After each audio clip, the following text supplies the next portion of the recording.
거룩한 주일 하나님 앞에 나오신 여러분들을 주님의 이름으로 환영합니다. 우리 다 함께 찬양하며 하나님 앞에 나아가겠습니다.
나의 안에 거하라.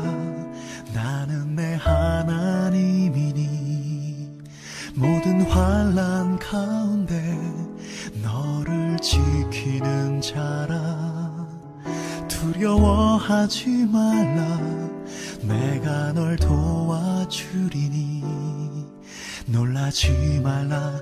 내 손 잡아주리라. 내가 너를 지명하여 불렀나니 너는 내 것이라. 내 것이라. 너의 하나님이라. 내가 너를 보배롭고 존귀하게 여기노라. 너를 사랑하는 내 여호와라.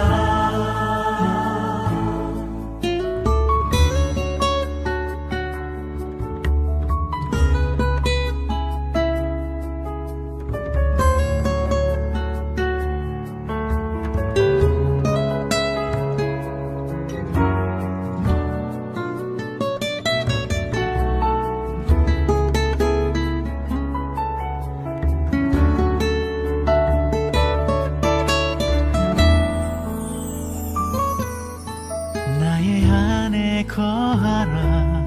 나는 내 하나님이니 모든 환난 가운데 너를 지키는 자라. 두려워하지 말라.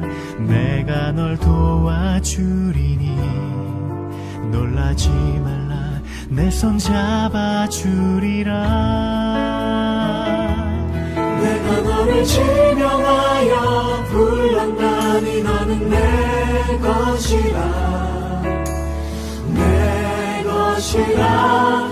너의 하나님이라.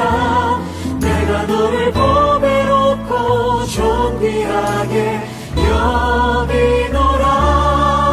너를 사랑하는 내 여호와라. 내가 너를 지명하여 불렀나니 너는 내 것이라. 내 것이라. 너의 하나님이라. 내가 너를 보배롭고 존귀하게 여기노라. 너를 사랑하는 내 여호와라. 너를 사랑하는 내 여호와라.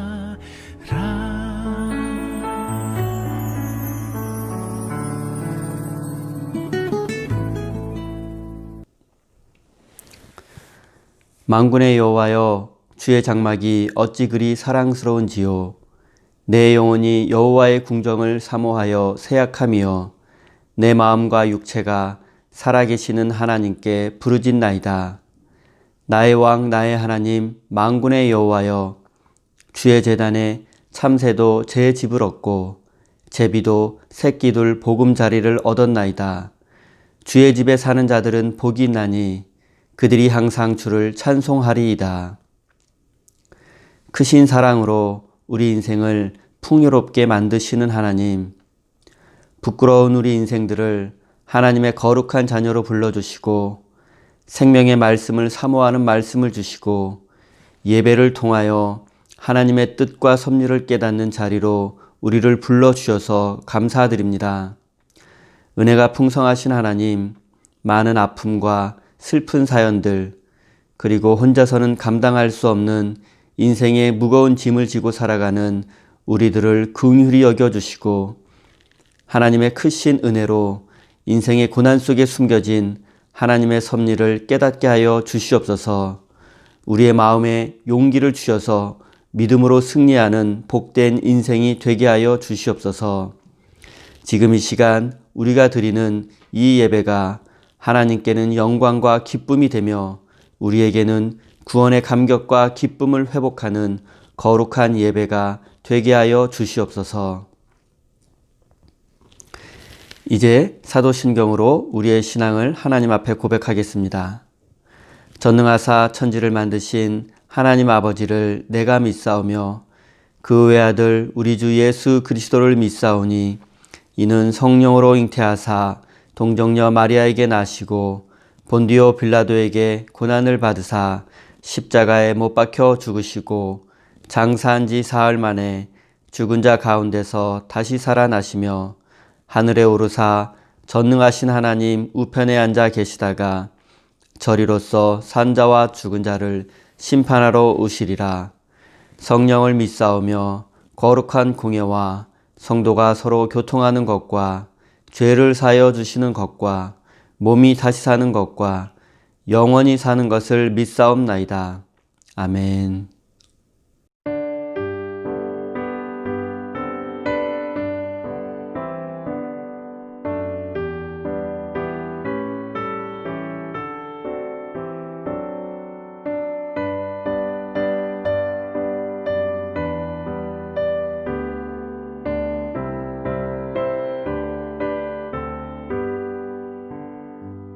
주 안에 있는 나의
하나님, 나의 하나님, 이 세상 모든 이들의 하나님, 지금 이 순간 기도 드릴 수 있도록 이 시간과 회개할 수 있는 마음을 허락하여 주시어서 감사를 드립니다.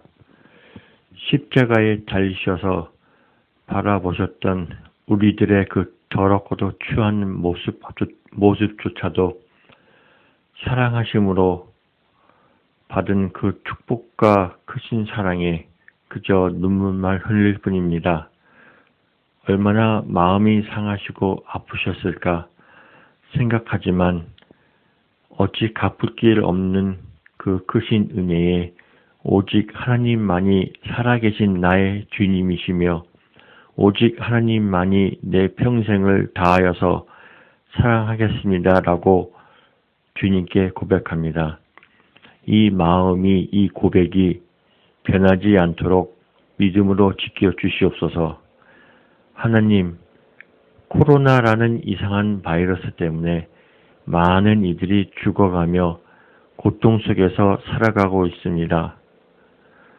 주님께 간구하오니 이들과 함께 하시며 치유하여 주시고 이제는 이것이 사람들 속에서 더 이상 아픔을 주지 않도록 하여 주시옵소서. 어떠한 어려움이 나의 앞길을 막아설지라도 기도함으로써 나의 하나님 하며 크게 외침으로써 내 마음에 기쁨이 넘치고 찬양하며 주님만을 위하여서 살았던 최고의 하루가 되게 하여 주시기를 기도드립니다. 우리 샘교회를 기억하시고 축복하여 주시고 목사님 및 모든 성도님들의 건강을 지켜주시며 자라나는 우리 2세들의 앞길을 주님께 맡기오니 축복의 축복을 주시옵기를 간절히 바라옵니다. 이 모든 말씀 살아계신 나 하나님 이름으로 기도드립니다. 아멘. 오늘 우리에게 주신 하나님의 말씀은 마태복음 5장 13절입니다. 다 함께 한 목소리로 합독해서 읽습니다. 너희는 세상의 소금이니 소금이 만일 그 맛을 잃으면 무엇으로 짜게 하리요?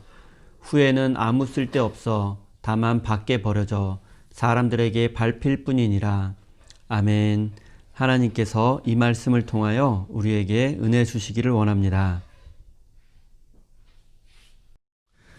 교회 소식 전하도록 하겠습니다.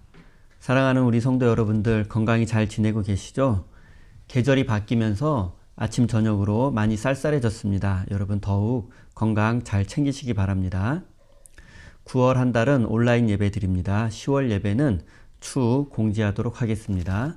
코로나19로 고통받는 모든 이들을 위해서 계속해서 기도해 주시기를 부탁드립니다. 하나님의 크신 사랑과 은총이 여러분의 삶에 함께 하시기를 빕니다. 오늘은 세상 속의 소금으로 살기라는 제목으로 함께 하나님의 말씀을 나누도록 하겠습니다. 오늘 본문 말씀에서 예수님은 너희는 세상의 소금이다 라고 말씀하셨습니다. 우리 그리스도인들이 세상의 소금이라는 말씀에는 어떤 의미가 담겨 있는지 함께 살펴보도록 하겠습니다. 먼저 소금이 인류의 역사에서 어떤 의미가 있고 또 얼마나 소중하고 특별한 것인지 살펴보도록 하겠습니다. 소금은 인류가 수렵 채집을 하며 살던 시기에는 중요한 자원이 아니었습니다.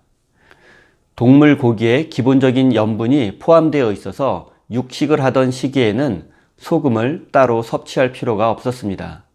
그런데 인류는 지금으로부터 약 1만 년 전부터 한 지역에 정착해서 농사를 지으며 문명을 이루고 살게 되었습니다. 주로 밀과 같은 곡식이 주된 식량이 되면서 인간은 소금을 따로 섭취할 필요가 생기게 된 것입니다.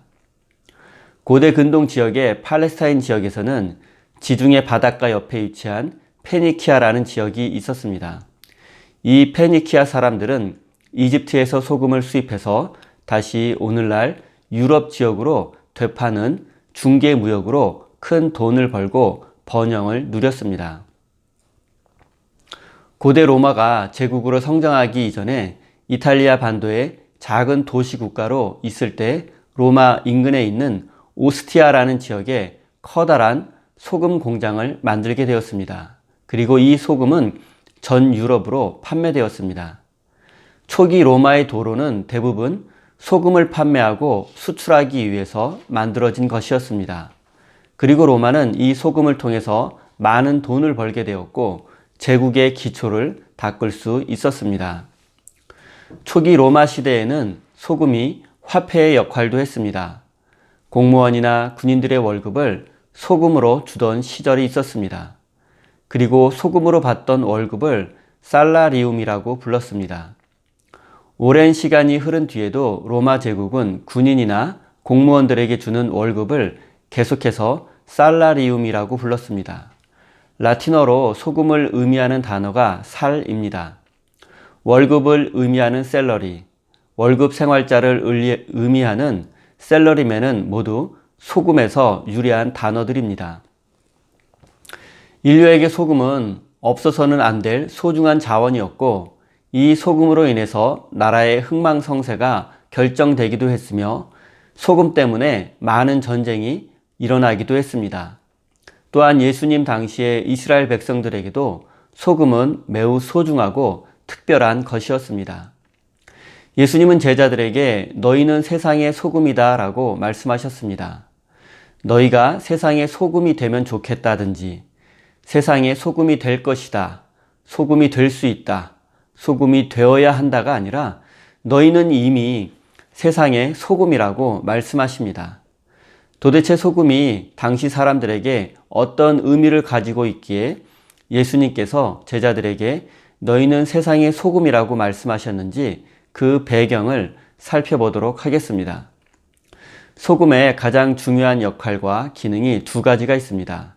첫째는 짠맛을 내는 것이고 둘째는 음식이 부패하는 것을 방지하는 것입니다. 소금을 음식에 넣으면 짠맛을 낼 수 있고 고기나 생선을 소금에 절이면 부패를 방지해서 더 오래 보관할 수 있습니다. 냉장고가 없던 시절에 소금은 고기와 생선을 오래 보관할 수 있는 거의 유일한 방법이었습니다. 생선을 소금에 절여서 말린 후에 잘 보관하면 1년 후에도 먹을 수 있다고 합니다.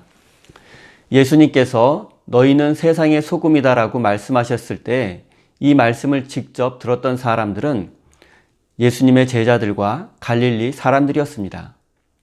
세상의 소금이라는 말씀이 제자들과 갈릴리 사람들에게 어떤 의미로 다가왔을까요? 세상의 소금이라는 말을 들은 그들은 무엇을 떠올리며 어떤 생각을 하게 되었을까요? 제자들은 대부분 갈릴리 호수의 어부 출신이었고 대다수의 갈릴리 사람들은 갈릴리 호수와 관련된 일에 종사했습니다. 갈릴리 호수는 둘레가 50km를 넘을 정도로 당시 사람들에게 바다같이 큰 호수였으며 삶의 터전이기도 했습니다. 어부들과 바닷가 사람들에게 소금이 어떤 의미가 있는지 생각해 보겠습니다. 갈릴리 호수에서는 지금도 많은 물고기가 잡힙니다. 그리고 호수에서 잡은 물고기를 요리해서 파는 식당들도 많이 있습니다.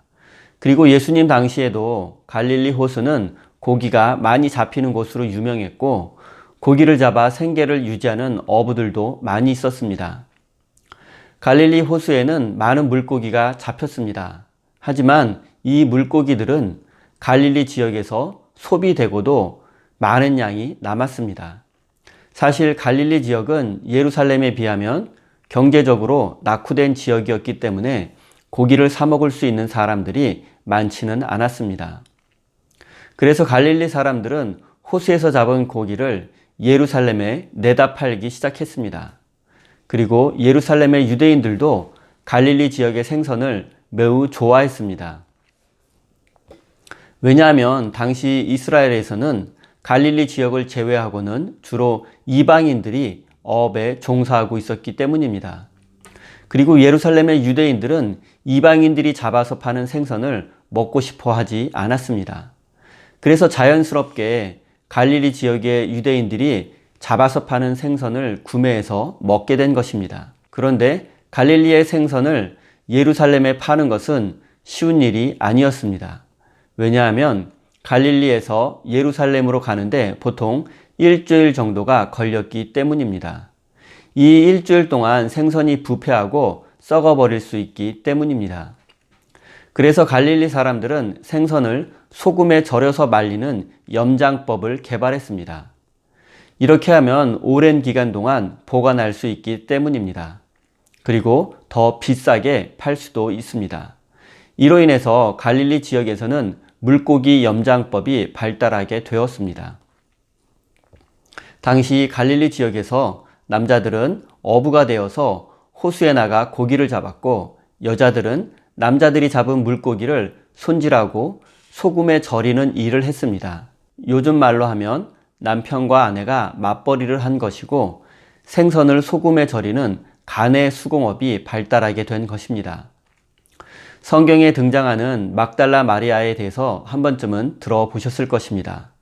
막달라 마리아는 막달라 마을에 사는 마리아라는 뜻입니다.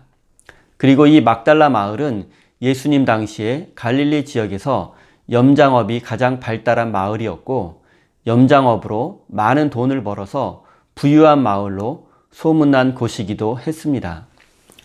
다시 생선과 소금에 대해서 생각해 보겠습니다. 생선을 소금에 절이는 염장업에서 가장 중요한 것이 무엇이겠습니까? 그것은 바로 소금의 품질입니다. 소금이 잘 녹아서 생선에 스며들어야 합니다. 그래야 생선이 썩지 않고 오래 보관될 수 있기 때문입니다. 그런데 가끔 품질이 떨어지는 불량 소금으로 인해서 생선이 쉽게 상하고 썩게 되어서 큰 손해를 보는 경우도 있었습니다. 이런 불량 소금을 갈릴리 사람들은 보통 맛을 잃은 소금이라고 불렀습니다. 소금이라고 다 똑같은 소금이 아닙니다. 소금에도 여러 종류가 있고 품질 차이도 매우 큽니다. 예수님 당시 갈릴리 사람들은 주로 사해 지역과 사해 남부 지역에서 소금을 구입했습니다. 여러분도 잘 알고 계시는 것처럼 갈릴리와 예루살렘 중간에 위치한 사해에는 사람이 물에 뜰 정도로 염분이 높은 지역입니다. 사해바다 근처에서 보통 암염이라고 불리는 소금을 채취할 수가 있었습니다. 그리고 사해 주변 계곡은 성경의 염곡, 즉 소금 계곡이라고 불릴 정도로 계곡 자체가 소금으로 이루어져 있습니다. 그래서 예로부터 이스라엘 사람들은 이 지역에서 소금을 쉽게 채취할 수 있었습니다. 그리고 다윗과 솔로몬 시대에는 사해 주변에 살고 있던 에돔 사람들을 모두 몰아내고 이 지역의 소금을 해외로 수출하여 국가 재정이 튼튼해질 수도 있었습니다. 그런데 약간의 문제가 있었습니다. 그것은 이 사해 지역의 소금이 품질이 그렇게 높지 않았던 것입니다. 쉽게 대량으로 소금을 구입할 수는 있었지만 품질 면에서는 약간 떨어지는 소금이었던 것입니다. 소금의 염분이 너무 많아서 짠맛이 아니라 쓴맛이 나는 소금도 있었고, 때로는 이미 짠맛을 잃어버린 소금도 있었습니다. 그리고 이런 소금은 물에 잘 녹지 않았습니다. 소금이 물에 녹지 않으면 생선을 소금에 절여도 그 소금이 생선에 스며들지 못합니다. 그래서 불량 소금, 맛을 잃은 소금으로 염장을 하게 되면 금세 생선이 썩어버리게 되는 것입니다. 우리가 생각하는 소금은 하얗고 고운 가루의 소금이지만 당시 사해 지역의 소금은 투박하고 못생긴 검은 돌과 같은 모양이었습니다. 사해 지역의 소금은 최상품 소금은 아니었지만 대부분 생선을 절이는 용도로 사용하기에는 부족함이 없었습니다. 그런데 간혹 품질이 떨어지는 소금, 맛을 잃은 소금이 있었던 것입니다. 너희는 세상의 소금이다. 소금이 그 맛을 잃으면 무엇으로 짜게 하리요? 쓸모없는 소금은 모두 버려져서 사람들에게 밟힐 뿐이다 라는 예수님의 말씀을 들은 어부 출신 제자들과 갈릴리 사람들은 예수님이 말씀하신 의도를 쉽게 이해할 수 있었을 것입니다. 예수님께서 너희는 세상의 소금이다라고 말씀하신 의미를 한번 생각해 보겠습니다. 예수님 당시에 갈릴리 사람들에게 가장 중요한 소금의 역할은 생선이 썩고 부패하는 것을 막는 것입니다. 그런데 맛을 잃은 소금은 이런 역할을 할 수 없습니다. 그렇기 때문에 맛을 잃은 소금은 버려질 수밖에 없습니다. 반대로 좋은 소금은 어떤 소금입니까? 생선의 부패를 막고 오래 보관할 수 있는 소금입니다. 좋은 소금은 물에 잘 녹습니다. 그래서 생선의 몸에 잘 스며듭니다. 생선에 잘 스며든 소금은 생선이 썩지 않도록 하고 오래 보관할 수 있도록 합니다. 그러니까 좋은 소금은 잘 녹고 잘 스며드는 소금입니다. 이런 의미 속에서 너희는 세상의 소금이다라는 예수님의 말씀은 어떤 의미가 있는지 생각해 보겠습니다. 일단 소금은 잘 녹아야 합니다. 녹아야만 스며들 수 있고 짠맛이 스며들어야지만 오래 보관할 수 있기 때문입니다. 소금이 소금끼리만 뭉쳐 있어서는 녹을 일이 없습니다. 소금은 생선의 몸에 닿아야 녹게 됩니다. 그런데 만약 소금이 생선을 싫어한다고 생각해 보십시오. 생선의 몸속으로 들어가야 하는데 생선을 싫어합니다. 그러면 소금이 역할을 할 수 없습니다. 저는 소금에 대해서 생각하고 묵상하면서 소금이야말로 우리 그리스도인의 정체성을 잘 표현해 주고 있다는 생각을 하게 되었습니다. 우리 그리스도인들은 세상 속으로 들어가서 녹아야 합니다. 교회에만 모여 있고 그리스도인들끼리만 모이고 내가 좋아하는 사람, 나에게 호의를 베풀어 준 사람, 착한 사람들하고만 어울려서는 안 됩니다. 우리는 세상 속에서 녹아야만 하는 사람들입니다. 세상 속으로 들어가야 합니다. 세상 사람들하고 어울려야 합니다. 예수 믿지 않는 사람들, 상처 있고 하나님을 떠난 사람들, 교회를 비난하는 사람들, 나에게 해코지하고 손해를 입힌 사람, 불편한 사람, 이런 사람들 속으로 녹아 들어가야 합니다. 그래서 그들에게 짠맛을 보여주어야 합니다. 그리스도의 사랑을 보여주어야 합니다. 하나님 믿는 사람은 이렇게 산다는 것을 보여주어야 합니다. 그런데 많은 그리스도인들이 끼리끼리 모이는 것을 좋아합니다. 믿는 사람들하고만 어울리다 보니 주변에 믿지 않는 사람들이 거의 없습니다. 하나님의 사랑과 은혜가 필요한 사람들에게 다가가지 않습니다. 왜냐하면 그들에게 다가가면 불편한 일이 생기고 귀찮은 일이 생기고 손해보는 일들이 생기기 때문입니다. 고향을 떠나서 이곳 미국에서 살고 있는 우리들의 삶과 인간관계는 매우 단순합니다. 교회, 집, 직장이 전부인 경우가 많습니다. 이 외에는 한국 사람을 만날 기회가 없는 경우도 많습니다. 하지만 이러한 삶은 우리가 아직 세상 속에 소금이 되지 못했다는 증거입니다. 우리는 세상 속에서 녹아야 합니다. 그런데 세상 속으로 들어가지 않으니 녹을 수가 없는 것입니다. 우리가 먼저 녹아야 합니다. 그래야만 스며들 수 있고 세상이 썩는 것을 막을 수 있기 때문입니다. 세상의 소금인 우리가 세상 속에서 녹기 위해서는 불편함을 감수해야 합니다. 손해를 보고 자존심 상하는 것도 감수해야 합니다. 양보하고 희생해야 합니다. 그래야만 우리는 세상 속에서 녹아내릴 수 있고 세상에 짠맛을 낼 수 있고 세상이 부패하는 것을 막을 수 있습니다. 최근 한국 사회에서 교회가 비판받는 모습을 바라보면서 안타깝고 마음이 아프기도 하면서 교회와 성도들이 소금의 역할을 제대로 하지 못했기 때문이라는 생각이 들기도 했습니다. 일부 극단주의적 목사와 교회 그리고 광신도들에 의해서 코로나 바이러스가 확산되고 있습니다. 이들은 너희는 세상의 소금이다라는 예수님의 말씀을 외면하고 오히려 세상에 두려움과 공포를 심어주고 있습니다. 이로 인해서 하나님의 거룩하신 이름은 비난의 대상이 되었고 교회는 조롱의 대상이 되고 말았습니다. 신앙의 본질을 잃어버리고 세상의 상식을 외면한 이들은 오늘 본문 말씀의 표현을 빌리자면 맛을 잃은 소금입니다. 맛을 잃은 소금은 더 이상 소금이 아닙니다. 사랑하는 성도 여러분, 우리의 구원은 아직 완성되지 않았습니다. 우리는 두려움과 떨림 가운데 구원의 완성을 향해서 나아가야 합니다. 우리는 세상의 소금입니다. 소금은 소금다워야만 합니다. 짠맛을 내며 녹아서 스며들어야 합니다.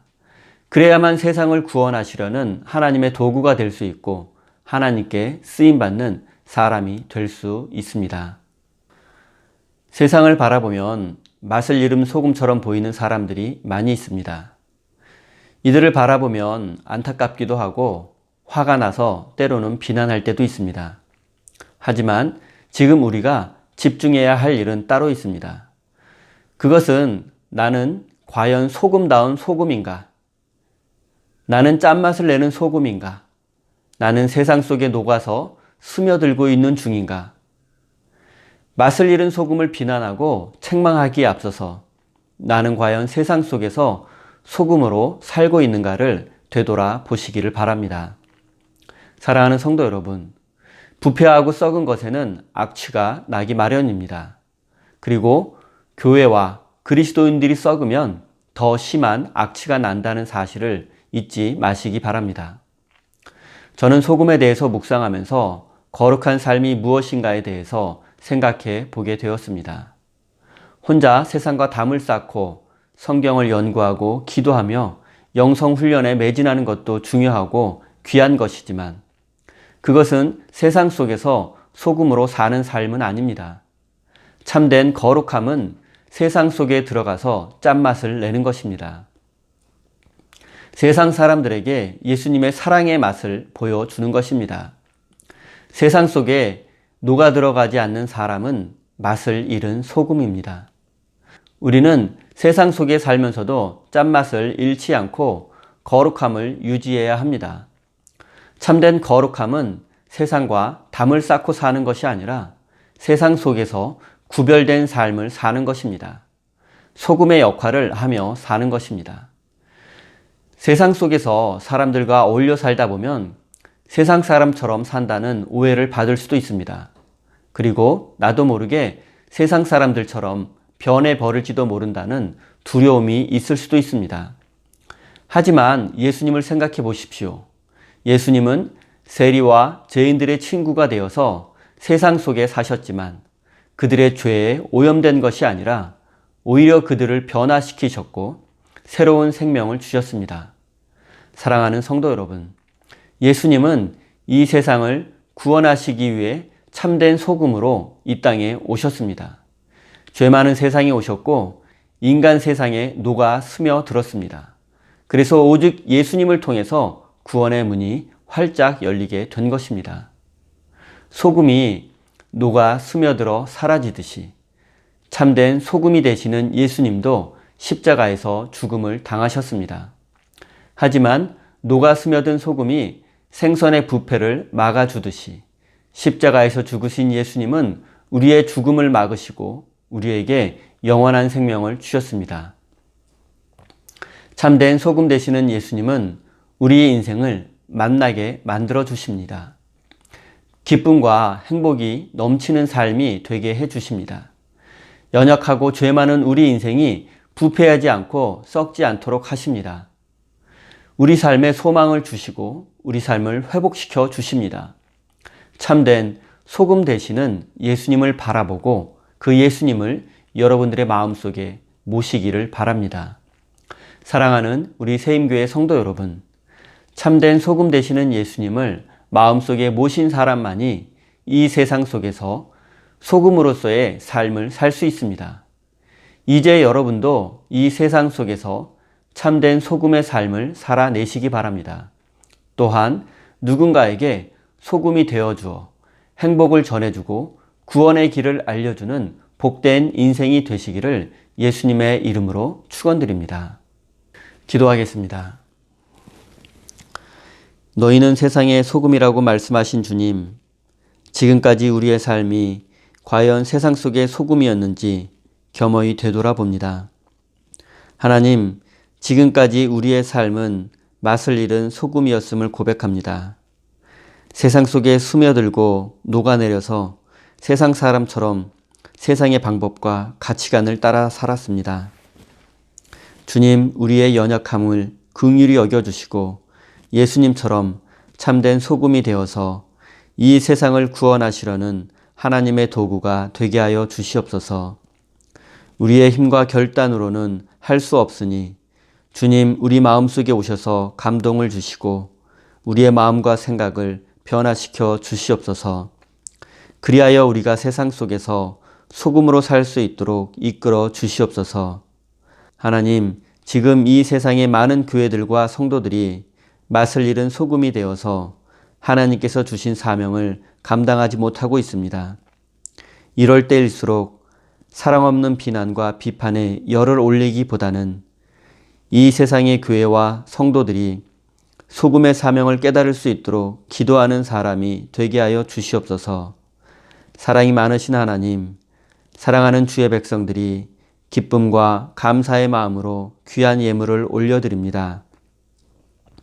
11조와 감사헌금, 주일헌금 여러 가지 제목으로 드리는 우리의 예물을 기쁘게 받아 주시옵소서. 이 물질을 통하여 하나님의 나라가 확장되게 하시고 죽어가는 영혼들이 살아나는 생명의 역사가 일어나게 하여 주시옵소서. 예수님의 이름으로 기도하옵나이다. 아멘.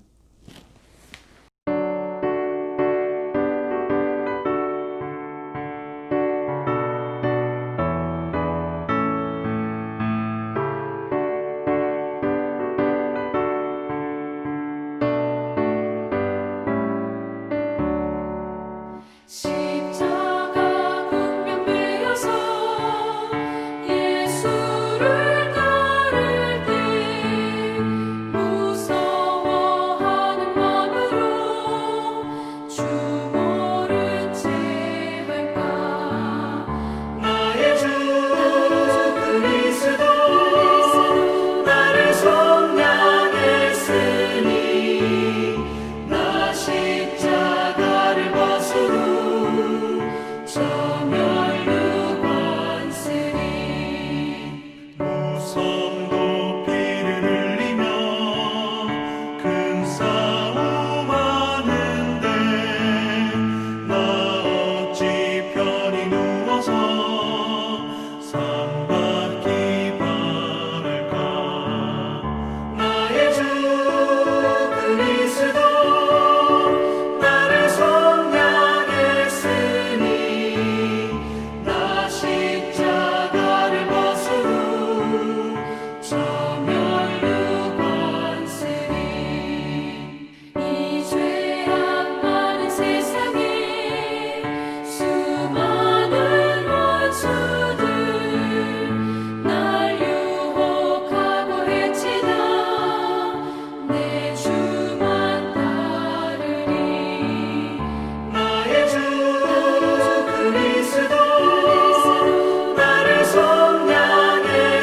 속량했으니 나 십자가를 벗으로 저멸로 관쓰니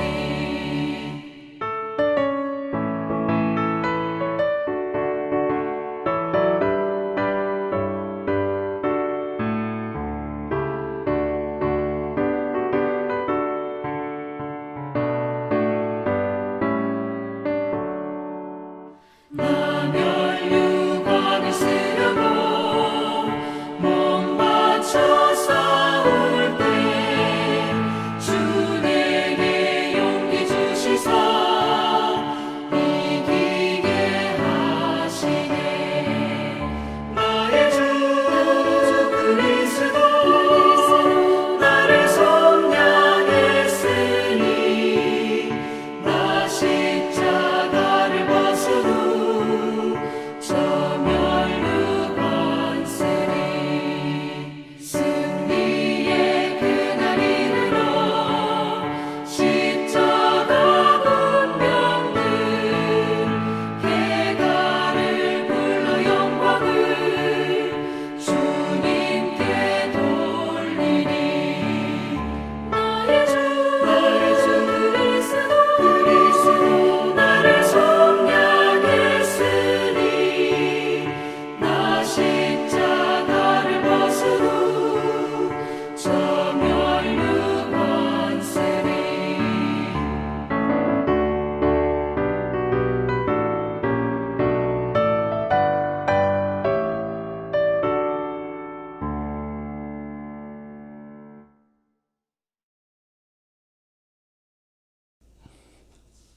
축도로 예배를 마치도록 하겠습니다. 이제는 우리에게 영원한 생명을 주시려고 인간의 모습으로 이 땅에 오신 우리 구주 예수 그리스도의 크신 은총과 하나뿐인 외아들을 십자가에 내어 주시기까지 우리를 끝까지 사랑하시는 하늘아버지의 그 크신 사랑하심과 지금도 우리와 함께 하시며 지키시고 돌보아 주시는 성령 하나님의 역사하심이 이 세상 속에서 소금의 역할을 감당하며 살아갈 것을 다짐하며 삶의 자리로 돌아가는 사랑하는 주의 백성들 머리 위에 그들의 가정과 일터와 자녀와 우리 모두의 삶의 자리와 온 세상 열방 가운데 이제로부터 영원까지 함께 하시기를 간절히 축원하옵나이다. 아멘.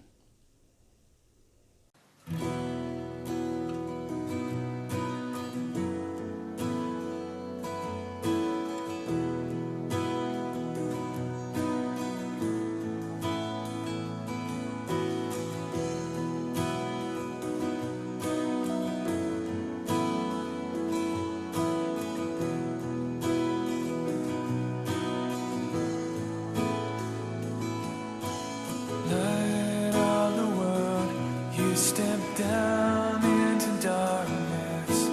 Open my eyes, let me see beauty that made this heart adore you. Hope of a life spent with you. And here I